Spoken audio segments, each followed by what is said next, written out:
And we're live, everybody. Welcome to House of Champions. Use your friends, dropping your comments and questions in that chat, and make sure you hammer the like and subscribe buttons as we get stuck into the Champions League and also review today's quarterfinal second leg as the quarterfinals wrap up in the House of Champions. Today we got Michael Lahood, Nigel Real Coker, Jonathan Johnson is somewhere. He'll be joining us in just a minute.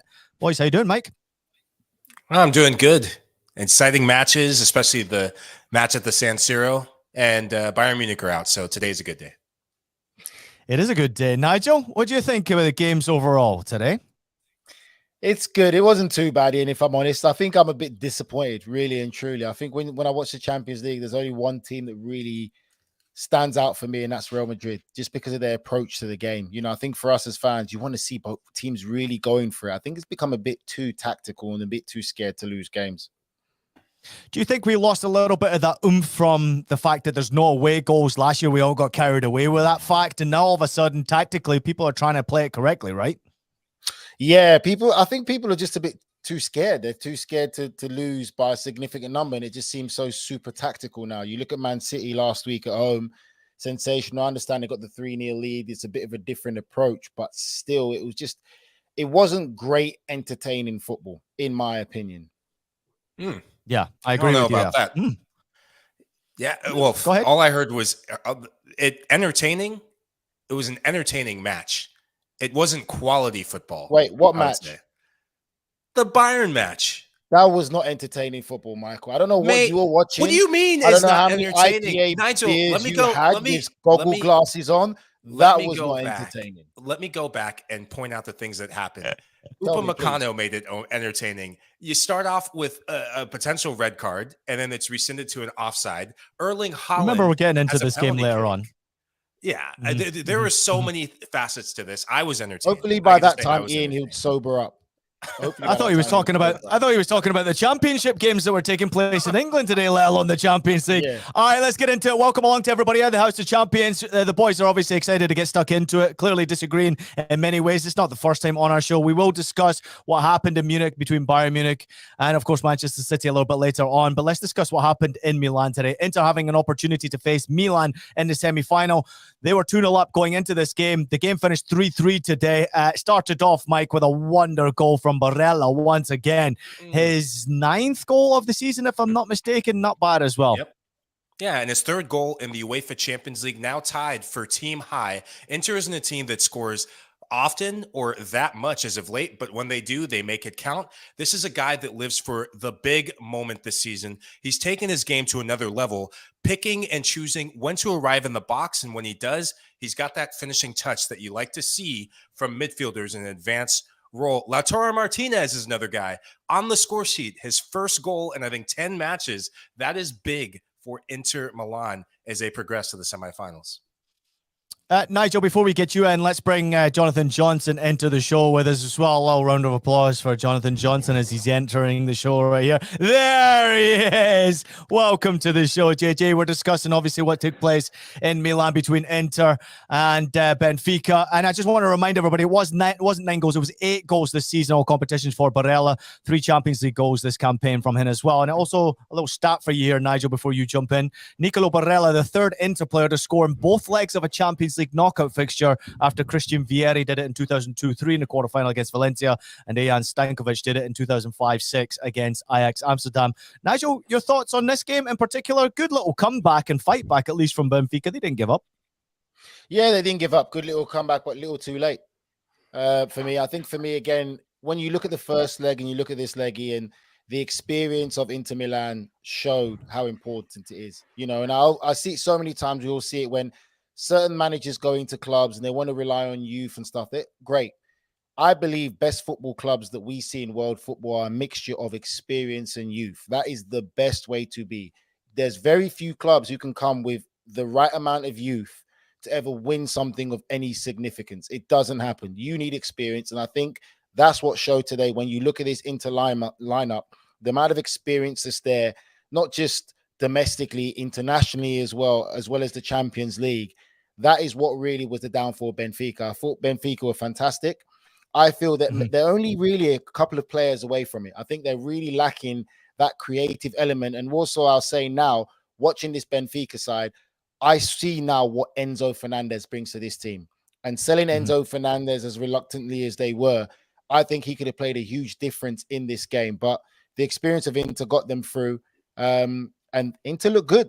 Inter looked good. And I'm going to be honest with you, Inter remind me of that very average Chelsea team that won the Champions League not so long ago. It's really interesting that you say that, though, Nigel, because it takes me back to the beginning of the second half. And I thought when Benfica had that penalty shout, which I admit, I thought was a nailed-on penalty. I thought it's not really going to matter that much in the grand scheme of things. But when you look at how Benfica got back into it in the last 10 minutes, suddenly that penalty decision takes on a lot more importance. You know, you potentially add that on. There's only one goal in it. And who knows how Benfica would have played had they been sort of back in it as they were at that stage, because they would have actually been leading on the night had that penalty been awarded and had they scored it. So for me, I think Benfica can feel hard done by there. Did leave it a little too late, unfortunately. I do think that over the two legs, they probably could have raised their game a little bit earlier than they did. But, you know, still something to potentially work towards for the future. Like you said, you know, totally right. You know, having Enzo ripped out of the midfield, unfortunately, midway through the season doesn't help. But, you know, if Benfica have showed us anything over the last couple of years, they don't miss the key players that they cash in on. So I'm sure that they will be back with a well-retooled squad for next season. And I think Roger Schmidt can, you know, probably feel a little frustrated that his team have kind of crapped out a little bit in the last couple of weeks, because they were in fantastic form in the first half of the season. But overall, I think the better team advanced. Yeah, I'm with you there, JJ. I think obviously they can feel hard done by. They just haven't performed when it mattered most, right? It's been a fairy tale journey to get to this stage. And then all of a sudden, once you get to the big dance, right? We're talking the latter stages of a Champions League. Getting to a semi-final would have been a tremendous achievement. It already was a tremendous achievement getting to the quarterfinal, considering they've sold over €1 billion worth of players over the last 5 years. It's very difficult to do that, to be competitive when you continuously sell your best players. And to Nigel's point, what would this team be like had they kept a hold of maybe 2 or 3 of those players?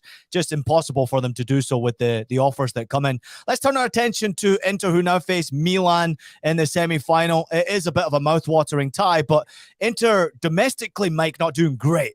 But in the Champions League, especially the way they started, they knew if they got a draw, they were through. It's easy to kind of, you know, take your mind away from the fact that a draw does enough for Inter to go through. They started off very well again with Barella, and then obviously continuing the goal scoring going through this game. I thought they played well overall, Inter, in this game, and over the two ties, definitely deserve to be in that semi-final. Yeah, they were more measured in how they played. Watching them as of late in Serie A, it was end-to-end stuff. You're getting goals, but then the goals start drying up. And the back line, that was a big question mark in league play. The back line looked a bit more assured. Late on, not so much, but the tie was done and dusted. You take off some of your danger players in attack, you're going to absorb a lot of pressure.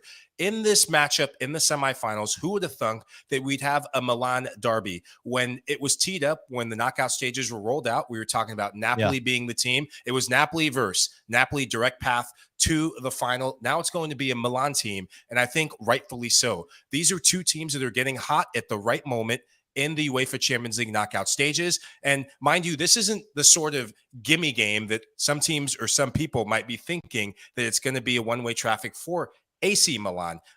Inter Milan have beaten AC Milan twice since the turn of the year. A player who loves to play against AC Milan, Lautaro Martinez. This guy shows up. We all have those games as players. You remember it. I remember it. Nigel, you remember it. When you see a team on the team sheet, you know, I'm going to have a good game. AC Milan is that team for Lautaro Martinez, and it's going to be one heck of a matchup. Hey, Mike, before you jump in, JJ, Mike, I want to jump in here, just a little quiz time for you and everybody out there who's actually listening. Lautaro Martinez has scored 9 goals for Inter in the Champions League. Only 4 players have scored more goals for the Nerazzurri in the competition. Can you name those 4 players, Michael Lahoud? JJ, feel free to jump in. Nigel, you too. Except for this season. No, not this season, all time. All time. Shevchenko? Nope. All right. Shevchenko? For Inter. For Inter. I'm not even thinking of the rights. I'll just give you the answers. How about that one? This one's taken a while. Adriano with 14, Julio Cruz with 13, Hernan Crespo with 11, Samuel Eto'o with 10, JJ smiling because he probably would have got all 4 of them. Nigel?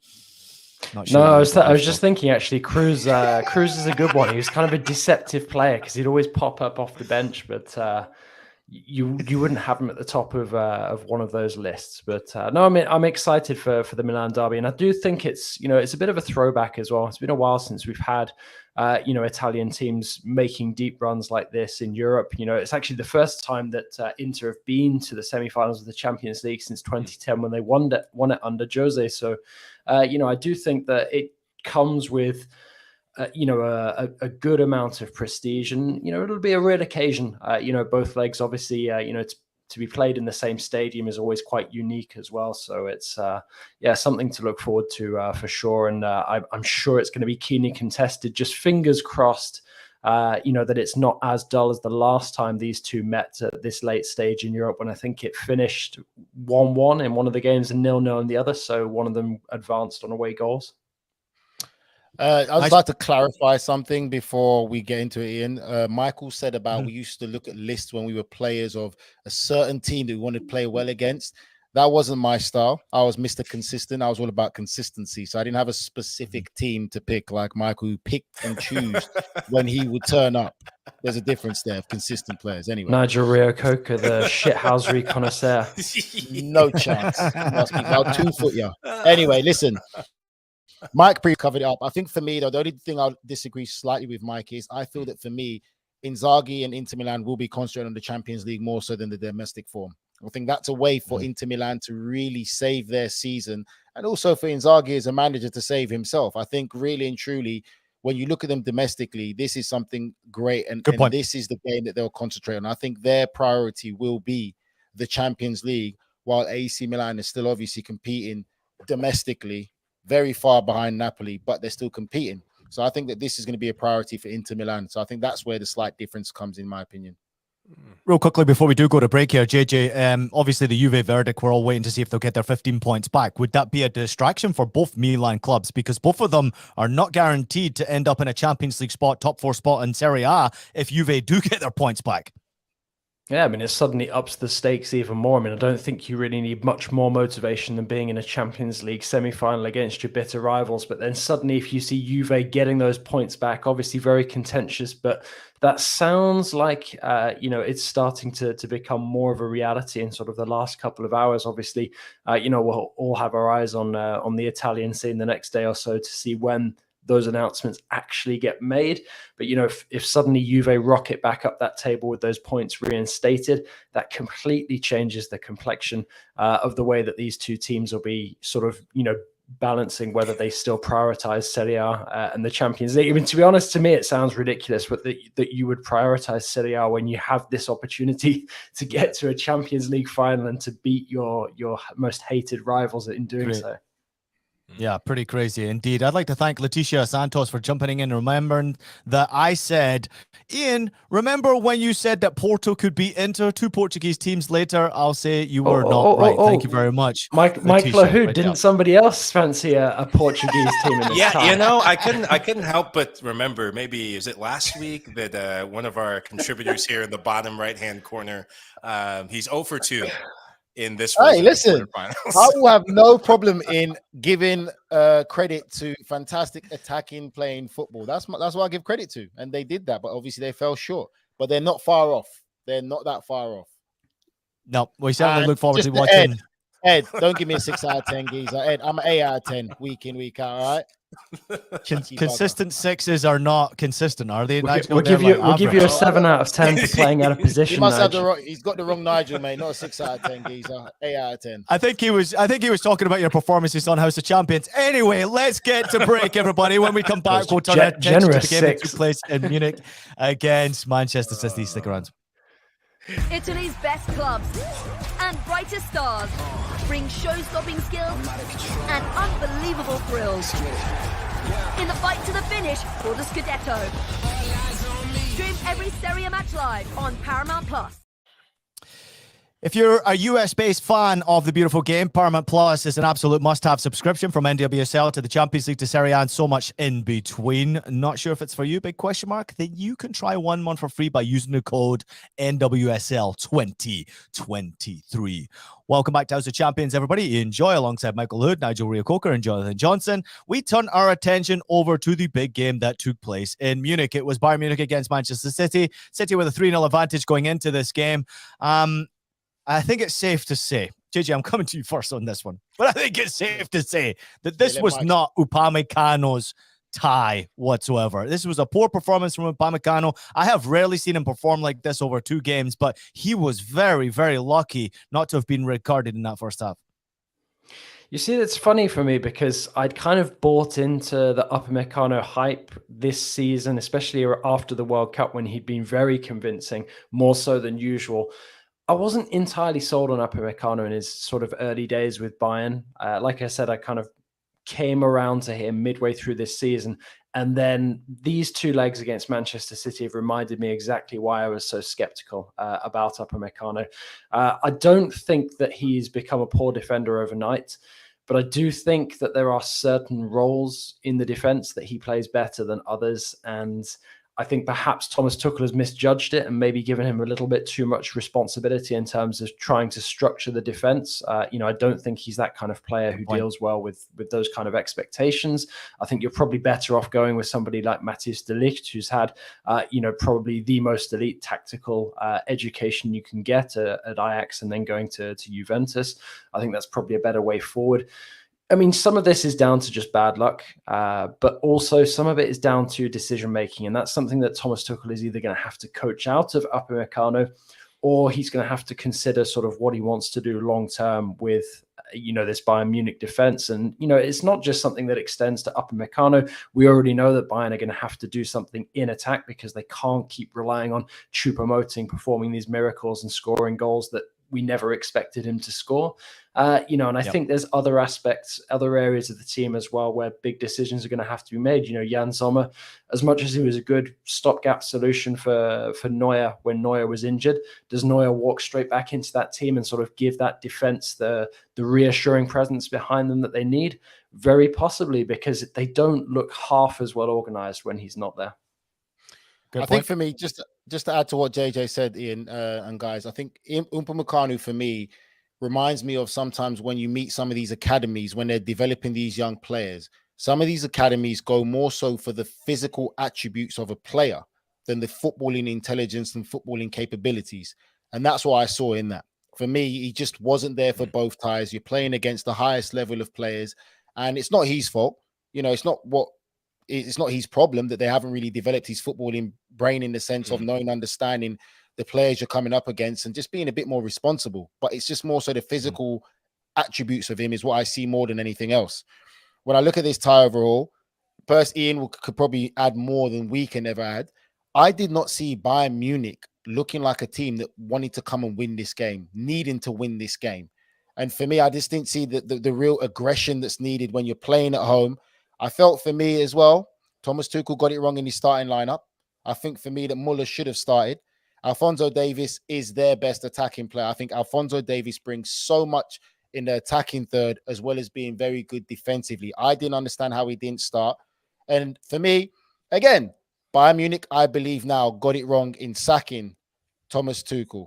I mean, not Thomas Tuchel, Nagelsmann. And I think they should have just stuck with Nagelsmann to the end of the season, because it just doesn't. I don't see a big change. You could put your finger away. I don't see a big change from what I've seen in this Bayern Munich. But if anything, I've seen regression instead of progression.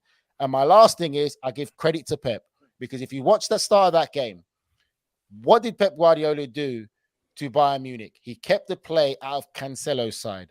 Let's let them go on the other side to oh God, I can't even say it. So I'm just saying Upamecano's side and keep away from Cancelo, because Pep Guardiola knows how influential Cancelo can be. And I give credit to coaching there. And that is a great manager there who done a tactical change. I don't know how many people saw that, but I saw that, how they wanted to keep the play on the opposite side away from Cancelo so he can't have a real influence in this game. And then the one last thing I'm going to say, again, we talk about how vulnerable Bayern Munich and Man City can be in the counter-attacking situation. Their best chance they had was Sadio Mane, who should have scored. When Mane didn't score that chance, when Bayern Munich didn't get one goal at least in the first half, that game was done because there was no chance they can get 3 goals in the second half. And I guess they're missing a certain striker called Lewandowski that Ian really loves so much as well. They are missing a real true striker. Yeah, Nige, before I go in on my points, we were talking about 6 out of 10. As Ian said in the chat, you were definitely venturing below 3 out of 10 and not getting Upamecano's name right. It's not Sadio Mane, it was Leroy Sané. So I said Sané. Did I say Sané? You said Sadio Mane. So clearly you were watching a different version of the Champions League. Okay, well, I can see now why Mane punched him in the face for missing that chance. How about that? We can both agree on that. So a slight tweak for me that I thought Bayern started the game brightly. I actually was scratching my head outside of the called offside, the potential red card that was reversed to an offside. I thought the way Bayern started, the aggression they showed, everyone was flying except for one player. It was Jamal Musiala. I thought this was one of his worst games in a Bayern jersey I've seen for a long time. Couldn't get going. The ball would get to his feet. One too many touches, couldn't get his balance right. That is not the Musiala that we're used to seeing. It looked like the occasion was too big for the young player. I do agree with you that Leroy Sané, it was just written in the stars. I actually like that he went with Sané and João Cancelo in this second leg because that gives you ultimate attack. Alphonso Davies, I think he was sitting on a yellow card from the first leg. Maybe that's why he didn't pick him in the starting 11.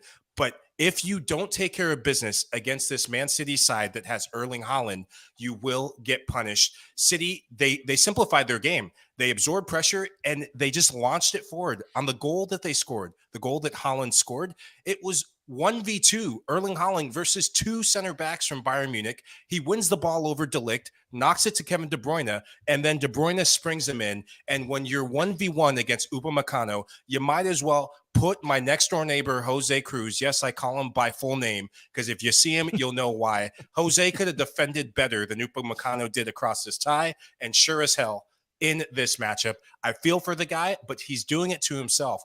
And the warning signs have been there. The warning signs were there at Leipzig. The warning signs are there, JJ. I'm glad you said it. Early in his Bayern career, the inconsistency and mental lapses from Upamecano is very, very damaging and could be the nail in the coffin for his Bayern career. Well, I spied a comment there at the bottom saying that Nagelsmann will be smiling away with his severance pay. I've actually got a question for Ian, because we've seen a lot of weird behavior from Thomas Tuchel since he's taken over as Bayern coach. Obviously started off on a high, beating Dortmund. It was very apologetic when they went out of the DFB Pokal. Tempers really, running high towards the end of that game. Do you think there's visibly sort of a recognition on Tuchel's part that he has taken on a bigger task than he thought? Because it certainly seems in recent weeks with everything that's gone on that suddenly what seemed like it could be a walk in the park end to the season for Tuchel, given how he walked into Chelsea and won the Champions League with them. It's fast turning into a bit of a nightmare with Bayern. I mean, I'm not saying it's crisis period just yet, but there's definitely more work there to be done than I think he first thought. Yeah, I think he's recognizing very quickly there's a lot more work to be done with this Bayern Munich side to certainly get them back competitive at the highest level, the elite level. Domestically, the title is pretty much being handed to them with the teams around them losing games. So I think they'll still win the title with relative ease, even though you're 100% right.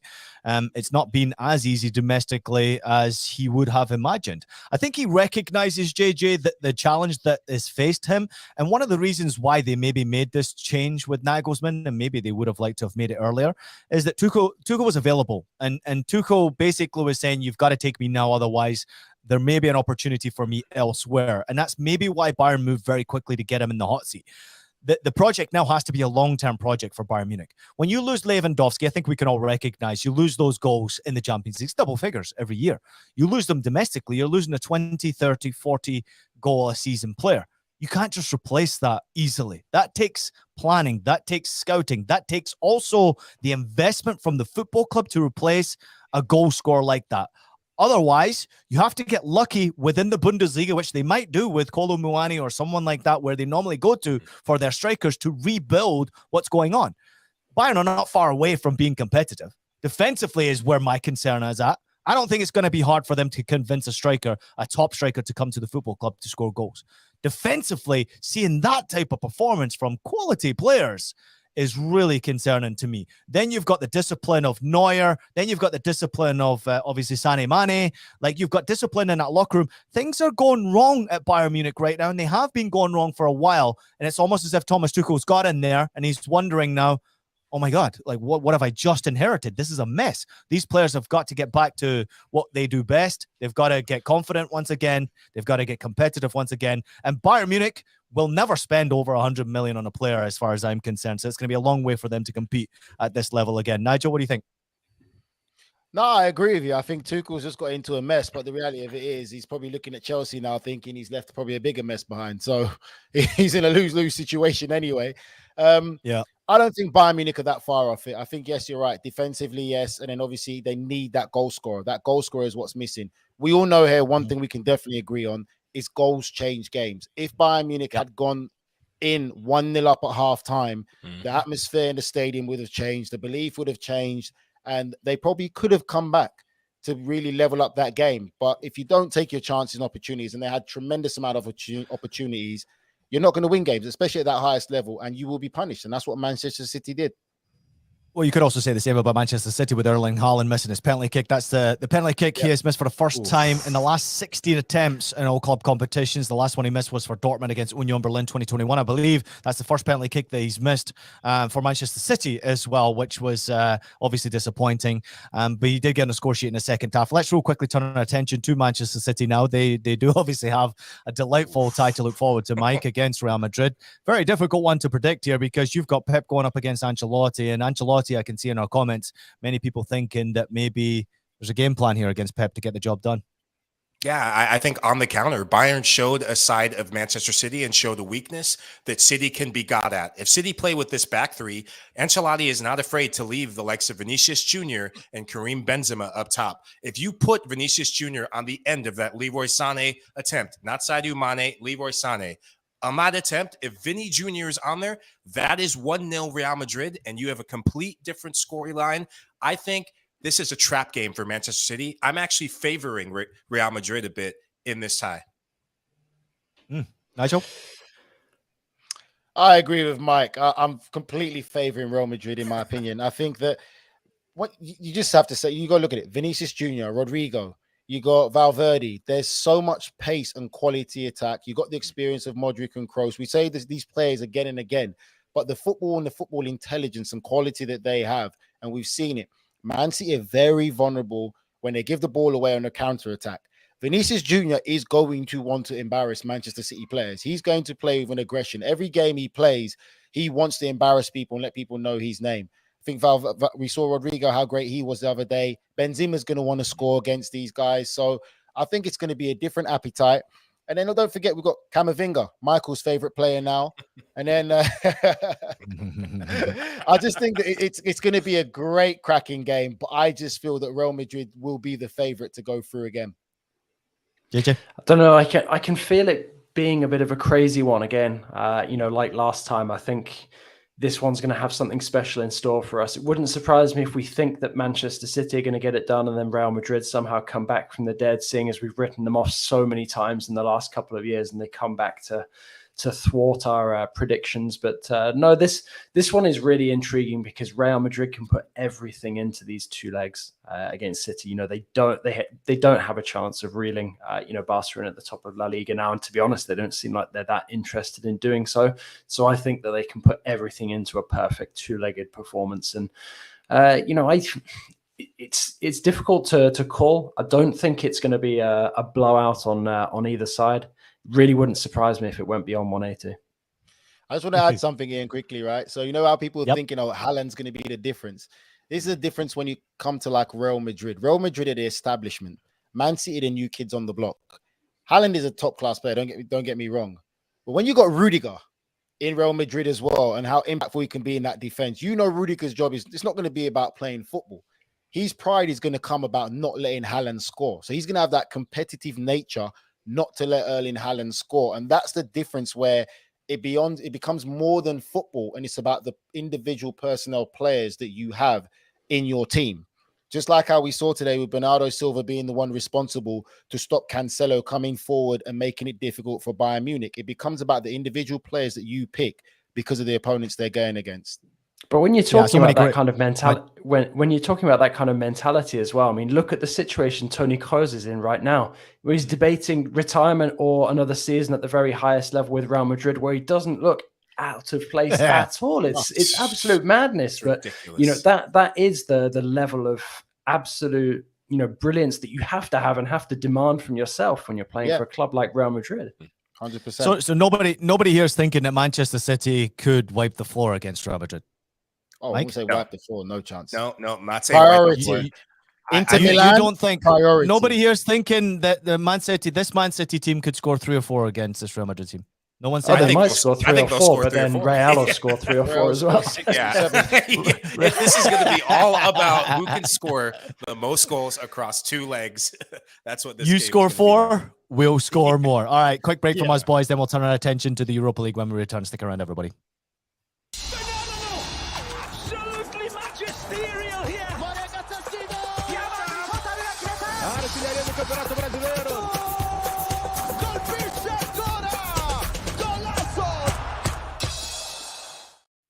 Welcome back to House of Champions, everybody. You enjoy Michael Hood, Nigel Reo-Coker, and Jonathan Johnson with you. JJ, real quickly, I know you've been working on this pretty closely with Laporta, meeting up with Tebas at La Liga's General Assembly.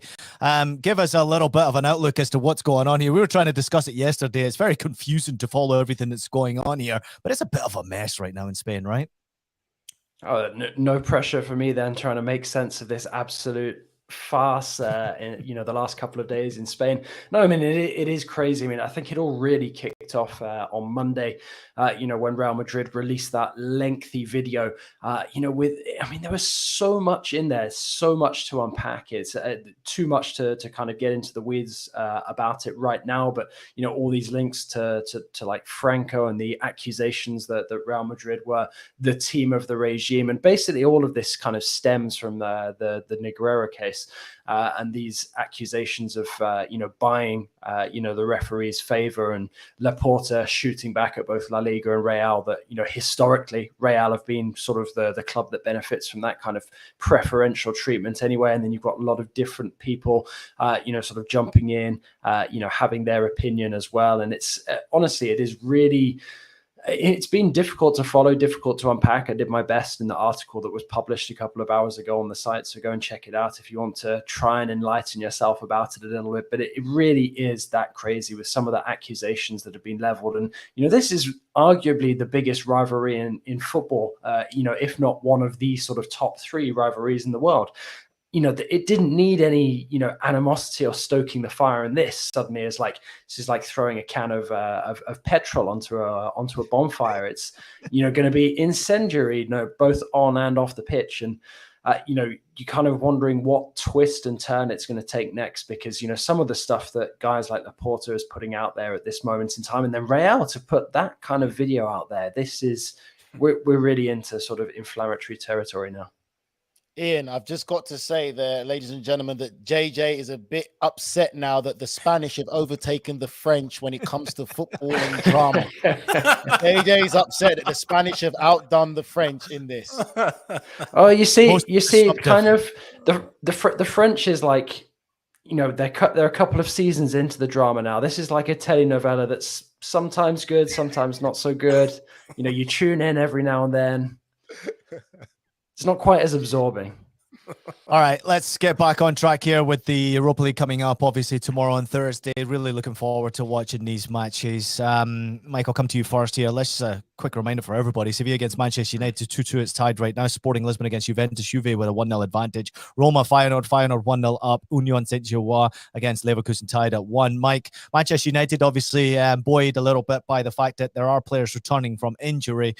Tough place to go play, especially in this competition, the Europa League, against the Sevilla side, to somehow manage to find their way into a 2-2 game last time at Old Trafford. This is a Sevilla side that just They won't go away. They're that pesky team that just knows how to play in cup competitions. What hasn't gone right for them in league form, this is a side that was near relegation for a majority of the season. They've been in disarray, sacked multiple managers, I think on their third manager of the season, made for this Europa League. But Manchester United, they are getting their most important player, aside from Casemiro, Marcus Rashford. Seeing his name on the injury update, that let me breathe a sigh of relief. I'm actually going to have some cognac after this just to cheers that. Shout out to the Cognac Club, by the way. You know who you are. But I'm going to have some cognac just to cheers that, because that is a big boost for them. Luke Shaw as well in the back line. With the recent injuries, Martinez being out, Luke Shaw, could he play center back? Mike's lost it. He's lost his train of thought here, hasn't he? He's already on the sauce. Let me finish this one out, because I'm just licking my lips thinking about the cognac. He's going through the labels in his head. He's like, what have I got? What have I got in the cupboard? Yeah, I was going to say, what's going to impress Nigel? It's not Hennessy, Mike. Name one brand that's not Hennessy. Luke Shaw coming back is also Luke Shaw coming back is also massive. The injuries to Rafa Varane and also Martinez. Luke Shaw can play either center back or left back. Malacia as well. It gives them depth in the back line that they desperately need. That's my out. Everybody just totally didn't listen to a word you said after cognac, including Nigel Real Coker. Sporting Lisbon against Juventus. Nigel, Juve obviously hanging over their head right now as this 15-point deduction that they might get back here. But massive game and a very difficult ask to go to Sporting Lisbon and really get anything from that game.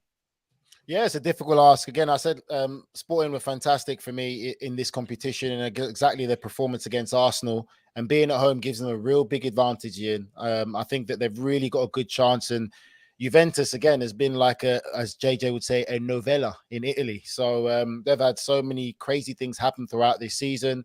Paul Pogba obviously coming back is a big boost for Juventus, but there's just so much going on at that club right now, and they're not the only big club in Europe with a lot going on. But I like this Sporting side, and I'm going to favour Sporting at home. Yeah, we seem to be doing so dangerous. You know what happened last time you favoured a Portuguese side against an Italian one? Oh, hello, JJ, we got 2 games left. Getting the fans on me. Look at them. So I bet someone makes a comment now. I bet it's going to be Ed or someone who makes a comment. Go get yourself a cognac. Real quickly, Roma against Feyenoord, Union Saint-Gilloise against Leverkusen. JJ, which one piques your interest a little more? I think I'd probably be more curious about Roma Feyenoord, given that Feyenoord are ahead and going away from home. Do you think that Jose Mourinho and Roma are able to dig it out of the bag and get the result? But Feyenoord, no mugs in this competition, especially not at this stage. That would be a huge result, not just for Feyenoord, but the whole of Dutch football, because that run they went on last season really boosted them up in terms of the coefficient. So that's definitely one to watch. But the other one as well, you know, Union, them being at home, that tie being level, you know, that would be a massive achievement for them as well. And they are, you know, one of the fairy tale stories. You know, we were talking about Club Brugge a while back getting out of the group stages into the knockout phase. But Union to be at this stage of the Europa League, that is extremely impressive for one of Belgium's most historic clubs. Do you know what, JJ, as well? Is, you know, Leverkusen are on 11-game unbeaten run right now. And my father was texting me this morning because he wanted to put a wager on the game. And he said, Leverkusen, surely. And I was like, I don't know, man.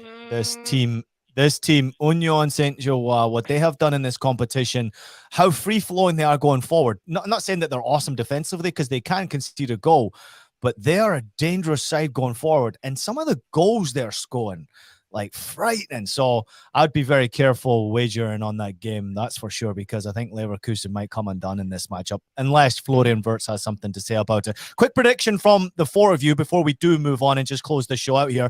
Mike, who goes through from the 4 games here and meets in the semi-final? And then Nigel, and then JJ.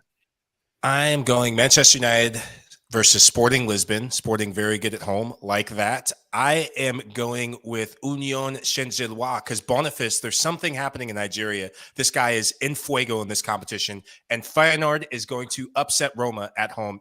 No Dybala, a doubt. I think that favors Feyenoord. Nigel? Union, Roma, Man United, Sporting. JJ? Sevilla, Juve, Union, and Roma. So it's Sevilla after extra time. Wow. Mike, answer. Respond. Piss off, JJ. I thought we were friends. but in any case, you know how much that hurts me. That is like deja vu. That is back to the semifinals of the Europa League. That's how are you confident knocking Sevilla out of the Europa League? I know West Ham did it last season, but that was a fluke. We got Marcus Rashford back. Everything's great in this world. It's not guaranteed he's going to play. He's on the squad. I just love watching Michael talk about Man United so much, and every time I look at him, I see a bloody Leeds flag in the background. Like, I just don't get it, but we'll leave it there. American fandom. They do say that. He says he's got more clubs than Tiger Woods. Nice. All right, everybody. Thank you so much. It's like Ian with his passports. I'm like Mr. Bond, just letting you know that. I got to go, guys. Listen, great job as always. Great week as well. And obviously, everybody out there who has been watching, listening, and following along the show, make sure you join us tomorrow on Thursday for more good stuff. Obviously, we have the YouTube exclusive transfer update with Fabrizio Romano at 10 a.m. Eastern, followed by the Europa League recap at 5 p.m. Eastern as well. But everybody enjoy the Europa League action, Europa Conference as well. And the guys will get stuck into it after they meet with Fabrizio early in the morning. So join us 10 a.m. Eastern back here on House of Champions. Want to thank everybody out there for listening to the show. Please make sure you take a minute to leave us a rating and review on your favorite podcast platform. We're available on Apple Podcasts, Spotify, Stitcher, and anywhere else you listen to podcasts. Also available as video. So subscribe to us on YouTube as well. Nigel Real Coker, I'm going to give you the honors to close out the show here. Go ahead. Thank you, fans. Spread the word. If you want real football conversation with great people with real authentic personalities, this is the best podcast. And as for you, Ed, Michael is the curse. So don't start trying to put that curse on me. I see your comments, Ed. Michael is the curse. All right. Whoever Michael backs never wins. And I can name more than Hennessy as a cognac brand too. Good night. See you tomorrow, everybody. Good job, Nigel. See you later, boys. Great stuff.